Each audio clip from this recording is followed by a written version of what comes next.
오늘 하나님의 말씀은 열왕기하 17장 26절 27절 두 절 말씀입니다. 그러므로 어떤 사람이 아수르 왕에게 말하여 이르되 왕께서 사마리아 여러 성읍에 옮겨 거주하게 하신 민족들이 그 땅 신의 법을 알지 못하므로 그들의 신이 사자들을 그들 가운데 보내매 그들을 죽여 싸우니 이는 그들이 그 땅 신의 법을 알지 못함이니이다 하니라. 아수르 왕이 명령하여 이르되 너희는 그곳에서 사로잡아 온 제사장 한 사람을 그곳으로 데려가되 그가 그곳에 가서 거주하며 그 땅 신의 법을 무리에게 가르치게 하라 하니. 지금 저희들이 읽고 있는 성경은 한글 개역 개정 4판입니다. 이 번역의 원래 기초가 되는 번역은 1938년에 번역된 하나님의 말씀으로 이것을 다시 수정을 조금 단어의 수정을 해서 1952년에 개역 한글이라는 성경으로 번역을 했고 그것을 출판을 했습니다. 그리고 이것이 지난 오래 시간 동안 네 차례 조금씩 한글 맞춤법에 따라서 조금씩 수정해 왔습니다. 근데 여전히 1930년에 번역을 기초로 하다 보니까 사실 성경을 읽는 데에 어려움이 있습니다.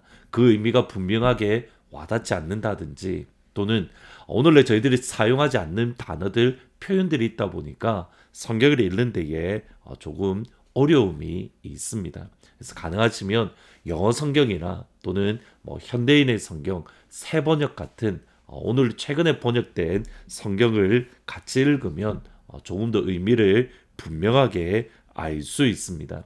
오늘 본문의 말씀 가운데에 사실은 지금까지 제가 잘못 이해했던 부분들 하나님을 통해 준비하면서 알게 된 그런 부분이 있습니다. 오늘 말씀은 이스라엘이 아수르에 의해서 완전히 파괴되고 완전히 무너진 이후의 북이스라엘의 역사, 특별히 사마리아와 베델을 중심으로 한 북이스라엘이 어떻게 되었는가에 대한 역사입니다. 이 본문을 이해하는 것이 이후의 복음서 또는 사도 요한복음을 이해하는 데에 중요한 열쇠가 되는 말씀입니다. 아수르는 북이스라엘을 정복한 이후에 다른 나라를 정복했을 때와 똑같은 정책을 펼칩니다. 북이스라엘 사람들을 다른 나라로 강제로 이주시키고 다른 이방 나라 사람들을 사마리아를 비롯한 북이스라엘에 강제로 이주를 시킨 겁니다. 오늘 본문 24절에 보시면 아수르 왕이 바벨론과 구다와 야와 하맛과 스발와임에서 사람을 옮겨다가 이스라엘 자손을 대신하여 사마리아 여러 성읍에 두고 그들이 사마리아를 차지하고 그 여러 성읍에 거주하니라. 사마리아 성을 중심으로 이방 사람들이 와서 살기 시작했습니다. 물론 이들이 원해서 사마리아에 온 것은 아닙니다. 강제로 그들은 이주를 당한 겁니다. 그 가운데 살면서 여전히 남아있던 또 다른 북이스라엘 사람들과 시간이 지나면서 함께 살았고 때로는 결혼을 하기도 했습니다. 이런 관점에서 예수님 당시에 사마리아 사람들을 하나님의 백성으로 인정하지 않고 이방인으로 인정했던 이유가 바로 여기에 있습니다. 그래서 사마리아 여인에게 예수님이 물을 달라고 할 때에 당신은 유대인인데 왜 나에게 사마리아 사람이 나에게 물을 달라고 합니까? 라고 의아하게 여겼던 이유가 여기에 있습니다. 심지어 경건한 유대인들은 돈이 많이 들더라도 요단강을 건너서 가는 직선으로 가면 빨리 갈 수 있는데 요단강을 건너서 돌아가는 우회로를 선택을 해서 여행을 했습니다. 사마리아를 지나는 것조차 부정하다라고 여겼기 때문입니다.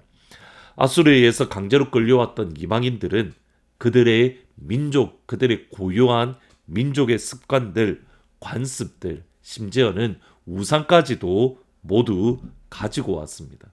그리고 이것이 하나님 보시기에 악했습니다. 여전히 그 땅은 하나님의 약속하신 하나님의 눈이 있는 아버지의 땅이기 때문입니다. 그리고 하나님은 그 땅에 진노하십니다. 25절에 보시면 그들이 처음으로 거기 거주할 때에 여호와를 경외하지 아니하였으므로 여호와께서 사자들을 그들 가운데 보내심에 몇 사람을 죽인지라. 당연히 그들이 처음 왔을 때 그들이 이방신을 따라서 섬겼기에 그들은 하나님을 경외하지 하나님을 예배하지 않았습니다. 여기에 대해서 하나님은 사자를 보내어서 그들 중에 몇 사람을 심판하셨습니다.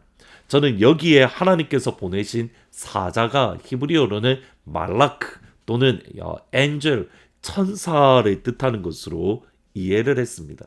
실제로 열왕기 역대 상하에 보시면 하나님께서 심판을 하실 때에 천사들을 보내어서 그들을 심판하시기 때문입니다. 근데 천사를 뭐라고 번역하냐면 사자, 말라크, 메신저라는 단어로 번역을 하고는 합니다. 하나님께서 사자들을 보내어서 그들을 멸망했다.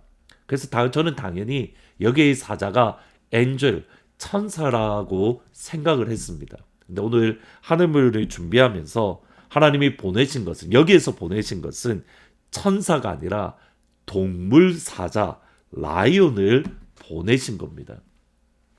영어 성경에 보면 Therefore the Lord sent lions among them. 하나님께서 동물 사자를 그들 가운데에 보내었다. 동물을 보냈다, 들짐승을 보냈다는 것은 레위기와 신명기 말씀을 보면 하나님께서 심판하셨다라는 뜻입니다.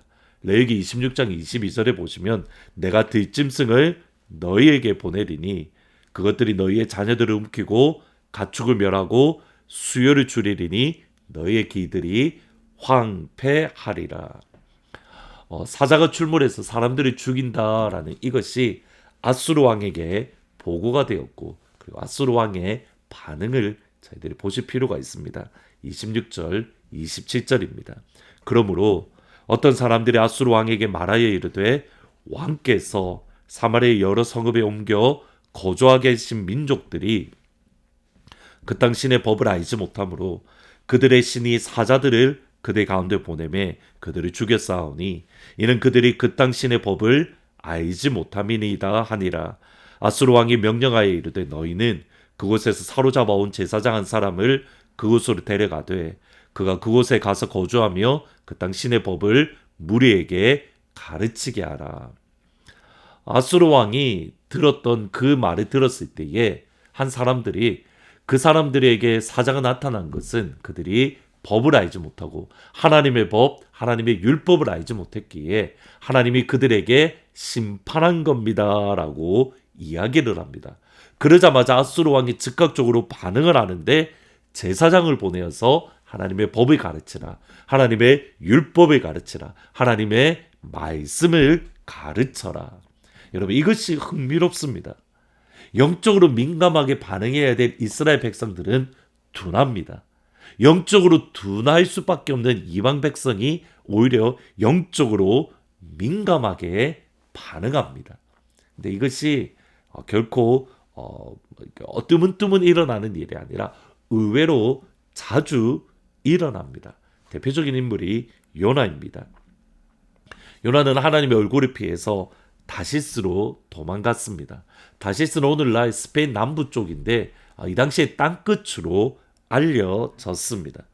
하나님은 하나님의 얼굴을 피해 도망하는 요나를 위해서 폭풍을 준비하셨습니다. 여러분, 이것 자체가 참 하나님의 놀라운 은혜이고 사랑입니다. 하나님을 피해서 도망가면 그냥 내버려 두면 되는데 다른 사람 보내시면 됩니다. 근데 굳이 하나님은 다시 요나를 찾아서 요나를 위해서 폭풍을 준비하고 요나를 붙잡고 사용하시는 그 하나님을 보게 됩니다. 폭풍우가 일어날 때 요나는 배 밑에서 잠을 자고 있었습니다. 그의 영적 상태를 알 수 있는 겁니다. 얼마나 그가 영적으로 둔감했는가를 볼 수 있는 겁니다. 이때에 함께 있던 다른 나라 사람들, 이방 사람들은 이렇게 말을 합니다.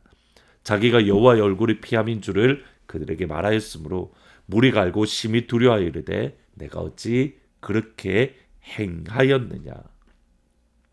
하나님을 모르는 이방인에게 복음을 증거하고 하나님을 선포해야 될 선지자가 오히려 이방인에게, 하나님을 모르는 이방인에게 당신이 왜 하나님을 떠났습니까? 당신이 왜 하나님의 말씀을 무시합니까? 라는 책망을 받습니다. 여러분, 오늘 여기에 중요한 핵심, 오늘 함께 하늘문 가족들과 함께 나누고 싶은 교훈이 있습니다. 언젠가 저를 가르쳤던 전도사님이 하셨던 말씀이 있습니다. 어린아이가 말하더라도 그 가운데에 은혜를 받을 수 있어야 된다.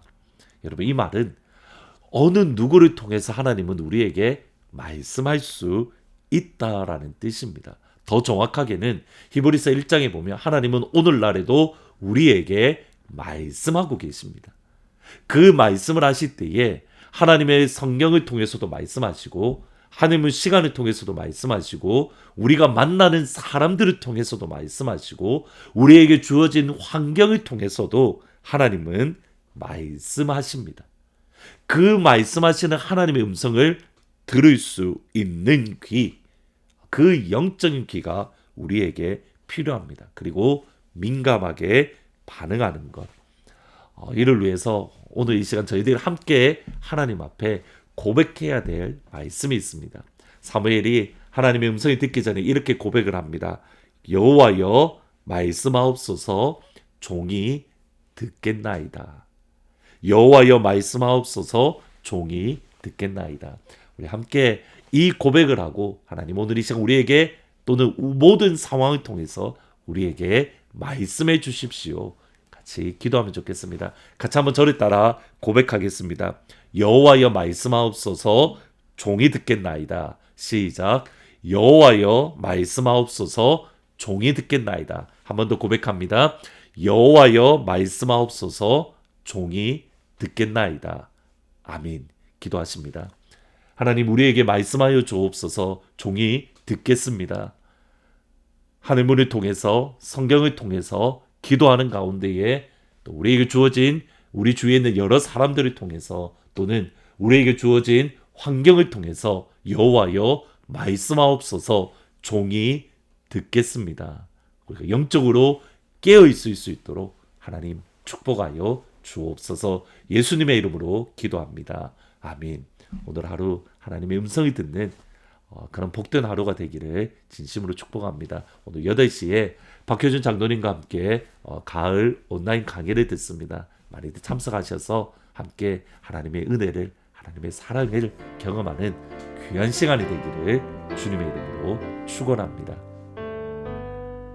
주님 말씀하시면 내가 나가리다. 주님 뜻이 아니면 내가 멈춰서리다. 나의 가고 서는 것 주님 뜻에 있으니 오 주님 나를 이끄소서. 주님 말씀하시면 내가 나가리다. 주님 뜻이 아니면 내가 멈춰서리다. 나의 가고 서는 것 주님 뜻에 있으니 오 주님 나를 이끄소서. 뜻하신 그곳에 나 있기 원합니다. 이끄시는 대로 순종하며 살리니 연약한 내 영혼 통하여 일하소서. 주님 나라와 그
뜻하신